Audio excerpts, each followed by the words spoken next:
Hi, it's Sandy Holterhaus, your Rec Center Dietitian, and today I just wanted to give a short presentation on teas for diabetes and helping to reduce blood sugar.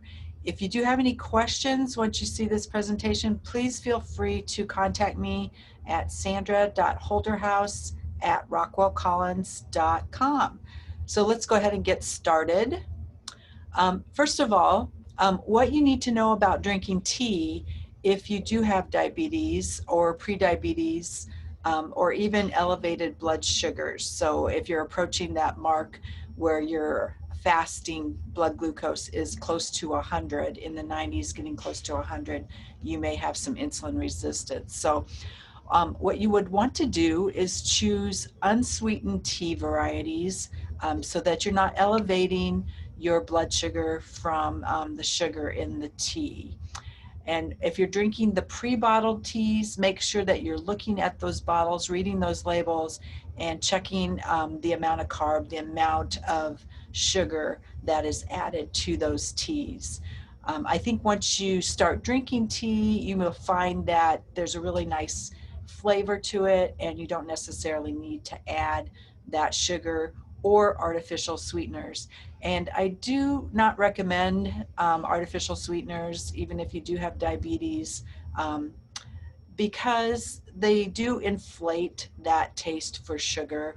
And I think urge us or cause cravings for us to want to eat more sugary type foods. So, and I think there's some other drawbacks to having those sweeteners, as the artificial sweeteners as well. If you want to just begin kind of this journey with trying more teas or herbal teas in particular, I would just recommend that you speak with your doctor first regarding what medications you are on, because some teas can interact with your diabetes medications, whether it's insulin or metformin, those type of ones that promote the insulin to come from you to create it on your own, actually, instead of needing insulin or being dependent on insulin. I did list a few of the teas here: aloe vera, rooibos, prickly pear, gymnema, which we will talk about in this presentation, and fenugreek. Those have all been shown to lower blood sugar. So if you are on a medication, you can kind of get that double whammy effect, and probably likely get a low blood sugar. So that's why you would want to make sure you discuss with your doctor regarding the medications that you are on. So these are the teas we're going to talk about today. Two of them are traditional teas from the tea plant, green and black, and the other ones here are all herbal teas. So hibiscus, cinnamon, turmeric, lemon balm, chamomile, and that gymnema. Gymnema sylvestre has been spoken about, I think, on Dr. Oz within the last several months, and I have gotten questions on that, so I wanted to bring that into this talk as well. So just a little bit of information on tea in case you're not really familiar with tea or the tea plant. Um, the teas, the traditional teas, come from the plant Camellia sinensis. It's a shrub, and it actually grows well in zone 7, 8, or 9, which are warmer zones that we would typically see here in our Iowa climate. We're usually a 5A, 5B type zone here. So it wouldn't grow well outdoors here. The Camellia sinensis plant is grown in China, and the Camellia sinensis Assamic variety is grown in India. So those are the two main varieties. When you start to look at the tea leaf and how it's forming, that's how the different colors or types of tea are developed. So if you're looking at a white tea, that's the young tea bud picked before the leaf opens, and that's processed to make the tea. When we move on to a green, which is a really popular variety of tea, it is briefly cooked using either a steaming method or dry heat, and that fixes that chlorophyll or that green color into the tea. So for a regular cup of green tea, you would just be steeping the leaves of the green tea. But for a matcha tea, you would actually powder the green leaves and then use that to make a tea.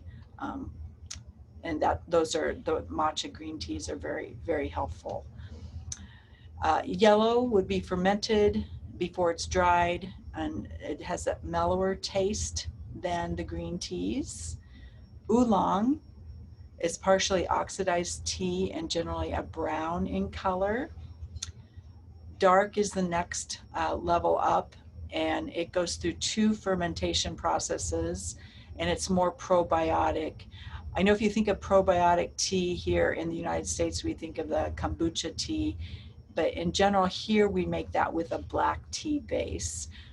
But in other countries such as China and Japan, they do make their probiotic teas with the dark tea with 2 fermentation processes. So black, you're probably familiar with that one as well. If you started ever drinking the Lipton tea packets, those are generally orange pekoe, and that is a black type of black tea. Other ones are Darjeeling, Ceylon, and Earl Grey. Those would all be black teas as well. So you can tell from the color of the tea, the darker the color, the more oxidized the tea has gone through a process to oxidize it, and then the more caffeine develops in it. So your darker teas are going to have much more caffeine than your lighter teas.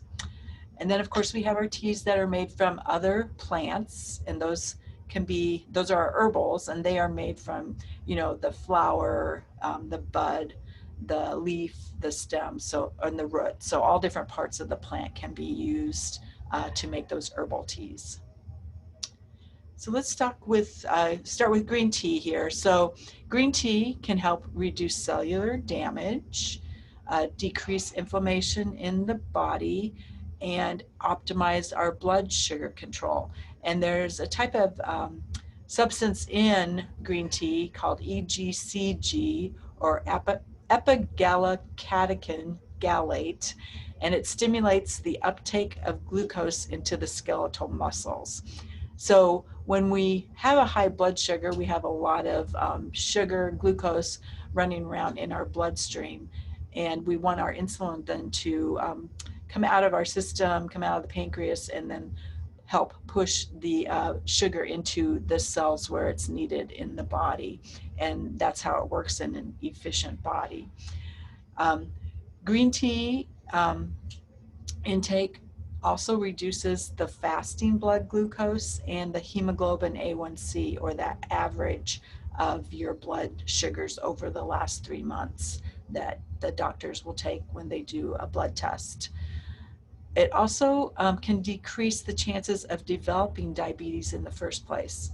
So the studies that were done on green tea were conducted at drinking 3 to 4 cups per day.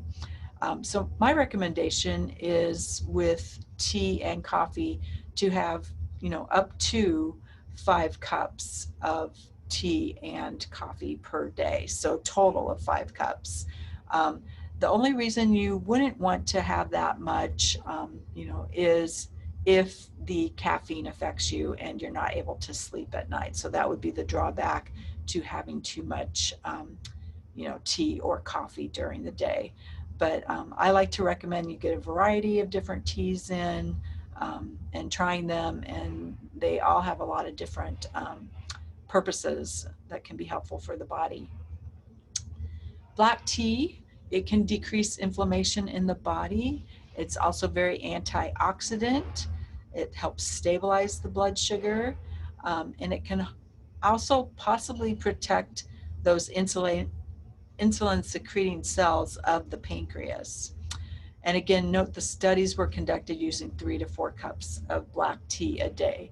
And again, I wouldn't recommend that you drink 3 to 4 cups of black and 3 to 4 cups of green, but if you want to have a cup of black, a cup of green, and mix in maybe herbal or something else during the day, that could be perfectly fine. So hibiscus tea, I've tried this one before, And it's a brightly colored red tea, but it's very sour, and I would almost say bitter tea, but has been shown to decrease inflammation and actually lower blood pressure as well. And it may also help reduce insulin resistance, so helping you to allow that insulin to move into your bloodstream and carry the sugar into the cells where it's needed, lowering the blood sugar. As you can see, the bottom picture there shows it's a really beautiful color, makes a really nice iced tea, and you could put, some mint or lemon in it to help with that bitterness. The next tea is cinnamon tea. This is one of my favorites, and I can tell you I've tried a lot of different types of cinnamon tea, and I do have my favorite one here in the picture, the Harney and Sons Hot Cinnamon Spice. I do generally buy that off their website, and I've been known to share a cup or two of that in my office with my clients. So if you ever want to come in and see me, that might be a possibility for you to try some of that tea. But it's very pleasant tasting. It doesn't have any added sweetener. Cinnamon has been shown to help slow the release of sugar into the bloodstream. It can also enhance that cellular glucose uptake, so that skeletal muscle cells where the sugar is needed for energy can help pull that in. And that it promotes insulin sensitivity. So again, allowing the sugar to move into the cells where it's needed and out of the bloodstream. Turmeric tea, turmeric's pretty hot these days, just as an anti-inflammatory. Some people are taking it as capsules. I like to drink a cup of turmeric tea now and then. Again, it's very antioxidant, anti-inflammatory to the body. It can help increase glucose uptake into your tissues, and it can also help decrease blood lipid levels. And we know there is a connection with heart disease and diabetes. If you think about it, as your blood becomes thicker, if there's more sugar in your bloodstream, it can allow those fatty deposits to build up in your bloodstream and cause blockages. So, and especially that's can affect the smaller vessels of the body. So into the hands, the feet, the eyes, the heart as well. So turmeric can help with some being anti-inflammatory and help also possibly with decreasing those blood lipid levels. Lemon balm tea. It's got a bright lemony scent. This is another one of my favorites. I am showing some pictures on here of some of the different varieties that I enjoy. It's actually part of the mint family. You can see that if you look at the leaves up here. Looks definitely like a mint plant. It stimulates glucose uptake. And lemon balm was actually studied in a capsule form at a pretty high dose. But what they found was that it could lower fasting blood sugar, increase and lower the HbA1c as well, in lowering blood pressure, triglyceride levels, and also markers of inflammation. So it worked to lower all of those things. So again, this could be an herbal that you might want to add in a cup here or there during your week that can help with all of those things. Chamomile tea, this is a pretty common tea.